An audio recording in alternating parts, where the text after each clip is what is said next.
आपण पाहताय महाराष्ट्र माझा 24। तुमच्या अडकूर पंचायत समितीच्या या कार्यक्षेत्रामध्ये प्रचार करत असताना तुम्हाला कुठल्या आता म्हणजे कशा पद्धतीने लोकांचा पाठिंबा मिळत आहे?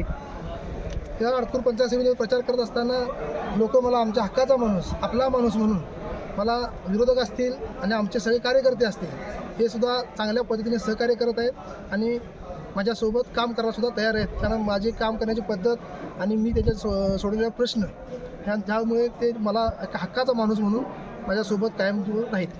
या परिसरामध्ये तुमचं विजन काय आहे या निवडणुकीच्या माध्यमातून? माझा विजन अजेंडा एकच आहे.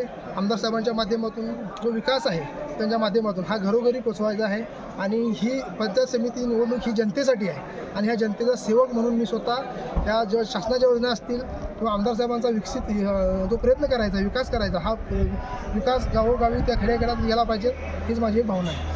तुम्ही या माध्यमातून तुमच्या मतदारसंघातील मतदारांना आज काय आव्हान कराल? काय आता मध्यापर्यंत निवडणूक पोचलेली आहे, आता सध्या तुम्ही काय आव्हान करणार लोकांना? मी लोकांना एकच आव्हान करीन, मी या ठिकाणी उभा आहे पंचायत समितीमधून रवींद्र बांद्रेकर म्हणून, तुमच्या हक्काचा माणूस म्हणून मला एकदा संधी द्या.